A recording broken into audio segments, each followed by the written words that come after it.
इयत्ता 12वी, विषय मराठी, पाठ 10वा, दंतकथा, संपूर्ण कृती स्वाध्याय. प्रश्न पहिला अ. कारणे शोधा व लिहा. 1. लेखकाला दातांबद्दल अजिबात प्रेम नाही कारण. उत्तर. लेखकाला दातांबद्दल अजिबात प्रेम नाही कारण लहानपणी दात येत असतात त्यांनी घरातल्या माणसांना रडवले होते आणि त्यांच्यावरही रडण्याची पाळी आली होती. 2. दातदुखीच्या काळात दाते किंवा दातार यांना भेटू नये असे लेखकाला वाटते कारण. उत्तर. दातदुखीच्या काळात दाते किंवा दातार यांना भेटू नये असे लेखकांना वाटते कारण त्यांची सहनशक्ती पूर्णपणे संपली होती आणि दातांशी नावाने सुद्धा जवळीक असलेल्या व्यक्तींना भेटण्याची त्यांना इच्छा नव्हती. आ. कृती करा. 1. दातांशी निगडीत म्हणी व शब्दप्रयोग यांची लेखकाच्या मते वैशिष्ट्य. उत्तर. दातांबद्दल मंगल भावना व्यक्त करणारी एकही म्हण किंवा शब्दप्रयोग मराठीत नाही. दातांशी संबंधित असलेल्या म्हणी व शब्दप्रयोग दारिद्र्य, भिकारपणा, असभ्यपणा यांचा प्रत्यय देतात. 2. दातांसंबंधीच्या लेखकाच्या कल्पना. उत्तर. जे न घासल्याबद्दल लहानपणी मार पडतो ते. तरुणपणी जे खूप वेळ घासत बसल्यामुळे वडील माणसांची बोलणी खावी लागतात ते. व्यवहारात कोण केव्हा पाडील याचा भरोसा नसतो ते. दंतवैद्याकडे जायला भाग पाडतात ते. 3. दात दुखताना लेखकाला होणारे साक्षात्कार. उत्तर. दात हेच सत्य आहे व जग मिथ्या आहे. संसार असार वाटतो. बायको व मुले हा भास वाटतो. ब्रह्मांड मिथ्या असून दातच सत्य आहे. ई. स्वभाववैशिष्ट्य लिहा. 1. परशाची स्वभाववैशिष्ट्य. उत्तर. राजासारखा ऐटबाज व दिमाखात वागणारा, ताकदीची घमेंड बाळगणारा, स्वतःला सिंह म्हणून घेणारा, आळशी, स्वतःचे दात घासायचाही कंटाळा करणारा. 2. लेखकाची स्वभाववैशिष्ट्य. उत्तर. सोशिकपणा नाही, कुणाचेही मन दुखवण्याची वृत्ती नाही, कधीकधी शौर्याचा आव आणतात, स्वतःमधील न्यूनत्व प्रामाणिकपणे मान्य करण्याची वृत्ती होती. प्रश्न दुसरा चौकटी पूर्ण करा. 1. लेखकाच्या मते 6वे महाभूत दात. 2. लेखकाने दुखऱ्या दाताला दिलेली उपमा राक्षस. 3.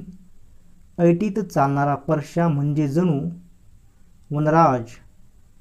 4. लेखकाच्या मते जन्मात एकही दात न दुखणारा माणूस असा असतो कमनशिबी.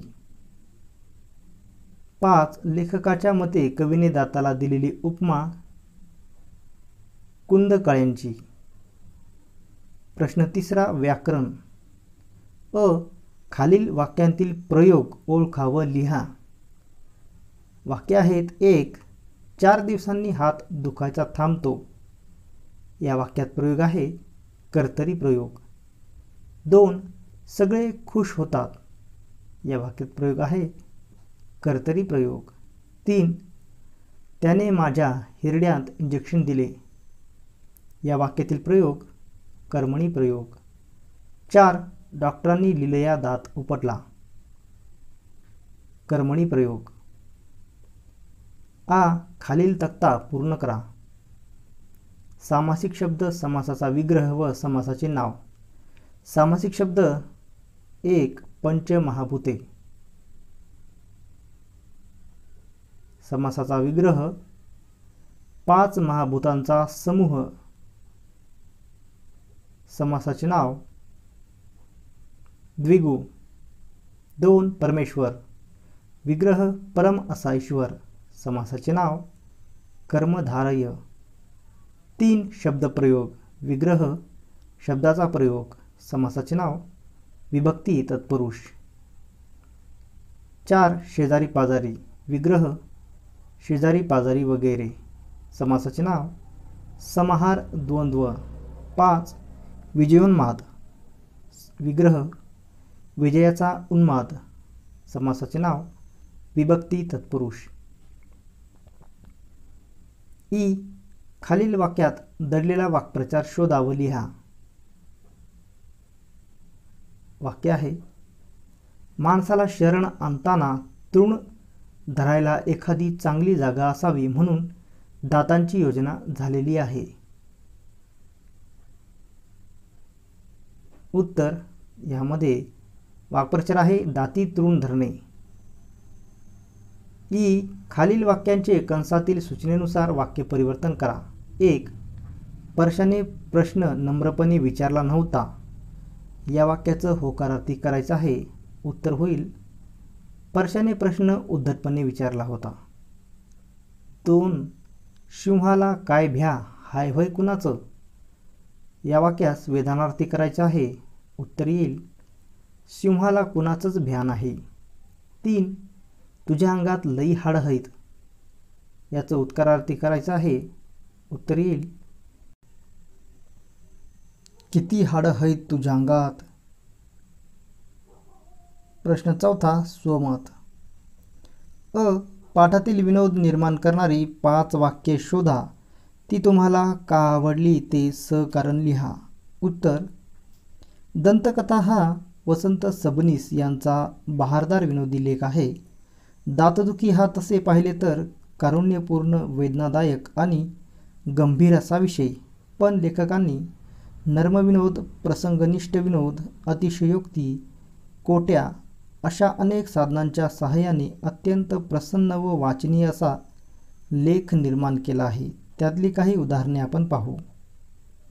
मराठी भाषेलाही दाताबद्दल आदर नाही, कारण मराठी भाषेत अशी म्हण किंवा शब्दप्रयोग नाही ज्यात दाताबद्दल मंगल भावना व्यक्त झाली आहे. लेखकांची ही 2 वाक्ये पहा. त्यांना दातदुखीचा खूप त्रास झाला होता, यामुळे त्यांच्या मनात दाताबद्दल प्रेम नाही, किंबहुना काहीसा रागच आहे. हा राग व्यक्त करण्यासाठी त्यांनी मराठी भाषेचा किती चपखल उपयोग केला आहे पहा. मराठी भाषेत दातांबद्दल मंगल भावना व्यक्त करणारी म्हण नाही. हे त्यांचे म्हणणे पहिल्यांदा वाचताना जरा गंमत वाटते. थोडे बारकाईने पाहिल्यावर, अनेक म्हणी आठवल्यावर लेखकाचे म्हणणे खरे असल्याचे लक्षात येते. डोळे, रंग, ओठ, एखादा तीळ, एखादी खळी माणसाला गुंतवतात. पण दात पाहून वेडा झालेला प्रियकर मला अजून भेटायचा आहे. हे सुद्धा एक गमतीदार वास्तव आहे. लेखकांच्या सूक्ष्म निरीक्षण शक्तीचा इथे प्रत्यय येतो. दात पाहून वेडा झालेला प्रियकर हा उल्लेख नुसता वाचता क्षणी हसू आल्याशिवाय राहत नाही.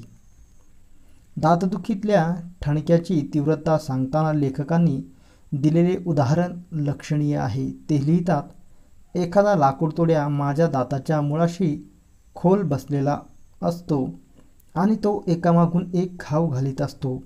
हा दाखलासुद्धा अप्रतिम आहे. हे उदाहरण चमत्कृतीपूर्ण आहे. दातदुखीच्या वेदनेचा ठणका हे उदाहरण वाचतानाही आपण अनुभव. लेखकांचे हे विनोद निर्मितीचे कौशल्य विलक्षणच आहे. आ. लेखकाने दुखऱ्या दाताची तुलना अक्राळ विक्राळ राक्षसाशी केलेली आहे. याबाबत तुमचे मत लिहा. उत्तर, दातदुखीच्या भयानक वेदनांचा अनुभव तसा सगळ्यांनाच परिचयाचा आहे. त्या वेदना सहन करण्याच्या पलीकडच्या असतात. बोंबा मारणे याखेरीज दुसरा मार्गच नसतो. हाताला, पायाला किंवा डोक्याला कुठेही जखम झाली तर मलमपट्टी करता येते. दातदुखीबाबत मात्र काहीही करता येत नाही.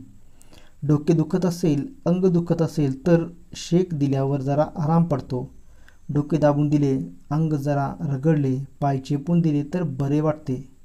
दातदुखीबाबत मात्र यातला कोणताच उपाय उपयोगी येत नाही. दातदुखीच्या प्रसंगातील लेखकांचे निरीक्षण मात्र बहारीचे आहे. ते इतके अचूक आहे की स्वतःची दातदुखी आठवू लागते. दातदुखी, दाढदुखी, ठणके जीवघेणे असतात. आपल्या दाढीच्या मुळाशी एखादा लाकूडतोड्या बसून एकामागून एक दातांच्या मुळावर घाव घालीत तर नाही ना, असे वाटत राहते. डॉक्टरांनी दिलेल्या औषधाने काही क्षण थोडे बरे वाटते, पण तेवढ्यात जीवघेणे ठणके सुरू होतात. प्रत्येक ठणक्याबरोबर वेदना कपाळात शिरते आणि ती डोके फोडून बाहेर पडेल असे वाटत राहते. वेदनेचे स्वरूप अवाढव्य असते. तिला राक्षसाखेरीज अन्य कोणतीही उपमा लागू पडत नाही. दिवस कसाबसा जातो, पण रात्री मात्र छातीत धडकी भरायला सुरुवात होते. आता रात्री ठणके मारू लागले तर या कल्पनेने जीव अर्धमेला होतो. ठणके सुरू झाल्यावर मात्र बोंबा मारण्याखेरीज आपल्या हातात काहीही राहत नाही. रात्री वाहन मिळत नाही. डॉक्टरांचा दवाखाना बंद असतो. हॉस्पिटल कुठेतरी खूप दूर असते. भीतीने जीव अर्धा जातो. डोक्यात घणाचे घाव पडत असतात. अन्य लोक आपल्याला मदत करू शकतात, पण ते आपल्या वेदना घेऊ शकत नाहीत. त्या वेदना सहन करणाऱ्यालाच लेखकांनी दातदुखीला दिलेली अक्राळ विक्राळ राक्षसाची उपमा कळू शकेल. लेखकाच्या दातदुखीबाबत शेजाऱ्यांनी दिलेल्या प्रतिक्रियांच्या संदर्भात एक छोटे टिपण तयार करा. उत्तर: आपला देश परंपराप्रिय आहे. अनेक परंपरा आपण प्राणपणाने जपतो. या परंपरांमधली एक आहे आजारी माणसाला भेटायला जाणे. एखादा माणूस जर हॉस्पिटलमध्ये दाखल झाला तर मग काही विचारायलाच नको. लोक जथ्याजथ्याने आजारी माणसाला भेटायला जातात. यामागची कल्पना अशी की आजारामध्ये माणूस कमकुवत बनतो, मानसिक दृष्टीनेही थोडा कमकुवत बनतो. या काळात आजारी माणसाला धीर दिला पाहिजे, शुभेच्छा दिल्या पाहिजेत, या समजुतीनेही भेटायला जातात. आपण आजाऱ्यासोबत थोडा वेळ बसलो, गप्पागोष्टी केल्या तर त्याला विरंगुळाही मिळतो. हे असेच घडले तर ते चांगलेच आहे. प्रत्यक्षात काय दिसते? माणसे भेटायला जातात, पण गप्पागोष्टी काय करतात? थोड्या इकडच्या तिकडच्या गोष्टी झाल्या की गप्पांची गाडी आजारी व्यक्तीच्या रोगावरच येते. मग त्या रोगासंबंधात नको नको त्या गोष्टी चर्चिल्या जातात. रोग कसा भयंकर आहे, किती त्रास होतो, नुकसान कसे होत जाते, काही माणसे कशी दगावली आहेत, इत्यादी इत्यादी. या गप्पामुळे आजारी व्यक्तीचे मनोबल वाढण्याऐवजी त्याचे खच्चीकरण होते, त्याची चिंता वाढते, ते नकारात्मक दृष्टीने विचार करू लागतो, तो मानसिकदृष्ट्या खचतो. अशा स्थितीत आजाराशी लढण्याची उमेद कमी होते. याचा प्रकृती सुधारण्यावर विपरीत परिणाम होतो. माणसे हॉस्पिटलमध्ये भेटायला जातात तेव्हा वेळ मर्यादित असतो. तो ठराविक कालावधीतच असतो. त्यावेळी ठीक असते, पण आजारी व्यक्ती घरी असली तर माणसे कधीही कितीही वाजता आजारी व्यक्तीच्या घरी धडकतात, कितीही वेळा बोलत बसतात. त्या व्यक्तीची अन्य काही कामे आहेत का? घरच्यांच्या काही अडचणी आहेत का? घरच्यापैकी कोणाला बाहेर जायचे आहे का? विश्रांतीची वेळ आहे का? वगैरे वगैरे अनेक गोष्टी असतात. त्यांचा कोण विचार करत नाही. आजारी व्यक्तीला अडचणीत आणतात. खरे तर आजारी व्यक्तीला अन्य व्यक्तींचा कमीत कमी संसर्ग झाला पाहिजे, पण हे पथ्य तर कोणी पाळतच नाहीत. आजारी व्यक्तींना भेटण्यासंबंधात काही एक पथ्ये नियम करून त्यांचा प्रचार करणे खूप गरजेचे आहे. प्रश्न 5वा, अभिव्यक्ती.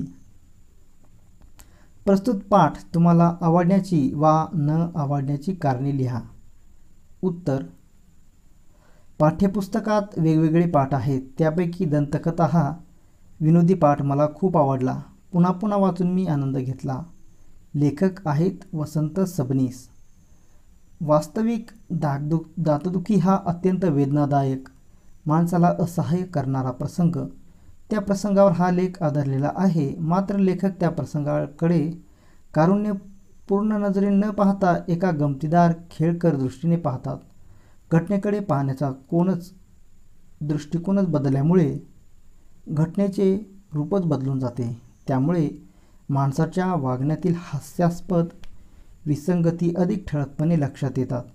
हे बदललेले रूप लेखकांनी नर्मविनोदी शैलीत चित्रित केले आहे. प्रसंग खेळकर तिरकस नजरेने पाहिल्यामुळे, नर्मविनोदी शब्दयोजनेमुळे वाचकाच्या चेहऱ्यावर स्मितरेषा उमटतेच. कधीकधी वाचक खळखळून हसतो, लेखकांनी मनुष्य स्वभावाचे नमुने मार्मिकपणे टिपले आहेत. तसेच विसंगतीही वाचकांना हसवत हसवत दाखवून दिल्या आहेत. दातदुखीच्या वेळी वास्तवात घडणारे प्रसंग अतिशयोक्तीचा बहारदार वापर करीत वर्णिले आहेत. म्हणी वाक्प्रचारांवर कोटी करून गमती साधलेल्या आहेत. शाब्दिक कोट्यांचा सुरेख वापर केला आहे. यामुळे संपूर्ण लेख चुरचुरीत वाचनीय झाला आहे. 1-2 उदाहरणे पाहू. लेखाच्या सुरुवातीलाच दाताची पंचमहाभूतांशी सांगड घातली आहे. पंचमहाभूते ही संपूर्ण विश्वाच्या रचनेतील मूलभूत तत्त्वे आहेत. तर दात हा एक माणसाचा सामान्य अवयव. या दाताला लेखकांनी 6वे महाभूत म्हटले आहे. अत्यंत सामान्य गोष्टी महान दर्जा दिल्यामुळे गमतीदार विरोधाभास निर्माण झाला. पुढच्याच परिच्छेदात परमेश्वराला दाताची कल्पना 6-7 महिन्यानंतर सुचली असावी असा लेखकांनी उल्लेख केला. हे वाचताक्षणी हसू येते. परमेश्वर सर्वशक्तिमान परिपूर्ण, तरीही दातांची कल्पना उशिरा सुचल्याचे लिहून लेखकांनी ईश्वराला माणसाच्या जवळ आणले. त्यामुळे इथेही एक गमतीदार विरोधाभास निर्माण होतो. भाषेतील निरीक्षणही बहारीचे आहे. दातासंबंधात एकही मंगलमय म्हण वा वाक्प्रचार मराठीत नाही. दातावरून ज्या म्हणी वाक्प्रचार आहेत त्या दारिद्र्य, भिकारपणा व असभ्यपणा यांचा निर्देश करणारे आहेत. हा उल्लेख भाषेला खमंगपणा आणतो. दात पाहून प्रेयसीसाठी वेडा झालेला प्रियकर अजून पाहिलेला नसल्याचे ते नमूद करतात. या अशा उल्लेखामुळे लेखाला खेळकरपणा, चुरचुरीतपणा व गमतीदारपणा प्राप्त झाला आहे. कोणत्याही वाचकाला तो सहज आवडेल असा आहे. उपक्रम: डोळे व नाक या अवयवाशी संबंधित वाक्प्रचाराची यादी करा. उत्तर: डोळ्यांशी संबंधित वाक्प्रचार आहेत. 1. डोळा असणे, याचा अर्थ होतो पाळत ठेवणे. 2. डोळा लागणे म्हणजेच झोप येणे. 3. डोळे उघडणे, याचा अर्थ अनुभवाने सावध होणे. 4. डोळे झाक करणे, दुर्लक्ष करणे. 5. डोळे निवणे, समाधान होणे. 6. डोळे पांढरे होणे, याचा अर्थ आहे धक्कादायक प्रसंग निर्माण होणे. 7. डोळ्यात अंजन घालणे, याचा अर्थ होतो चूक स्पष्टपणे लक्षात आणून देणे. 8. डोळ्यात खुपणे, मत्सर करणे. 9. डोळ्यात धूळ फेकणे, खोटे नाटे सांगून फसवणे. 10. डोळ्याला डोळा न लागणे, झोप न येणे. नाकाशी संबंधित वाक्प्रचार: 1. नाक कापणे, याचा अर्थ होतो थट्टा उपहास करणे. 2. नाक खुपसणे, अर्थ नको त्या गोष्टीत उगाच सहभाग घेणे. 3. नाक घासणे, लाचार होऊन माफी मागणे. 4. नाक मुरडणे, अर्थ होतो नापसंती दाखवणे किंवा उपहास करणे. 5. नाकाने कांदे सोलणे, अर्थ जास्तीचे शहाणपण दाखवणे.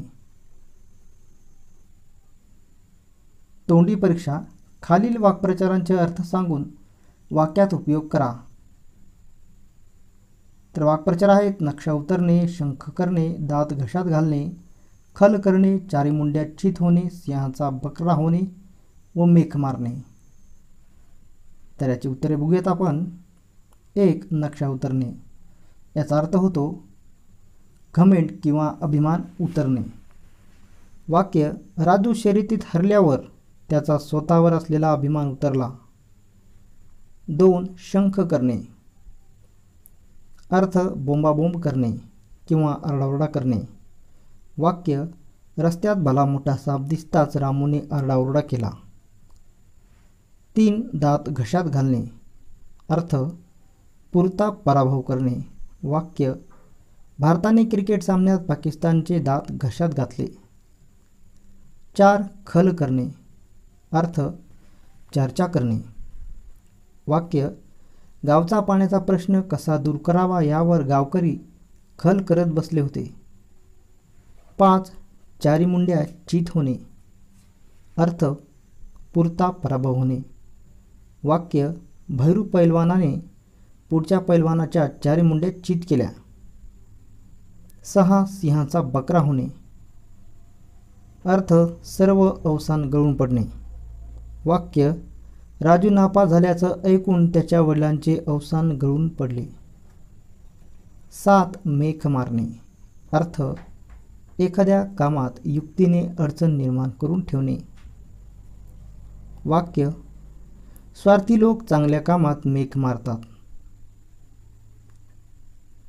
वाचा दातांशी संबंधित खालील वाक्प्रचारांच्या अर्थासंबंधी मित्रांशी चर्चा करा. 1. दातओठ खाऊन बोलणे. अर्थ मनात मोठा राग धरून बोलणे. 2. दातास दात लावून बसणे. अर्थ उपाशी राहणे. 3. दातखिळी बसणे. अर्थ शांत बसणे. 4. दात धरणे. सूड घेण्याची भावना बाळगणे. 5. दात दाखवणे. खरा स्वभाव दाखवणे.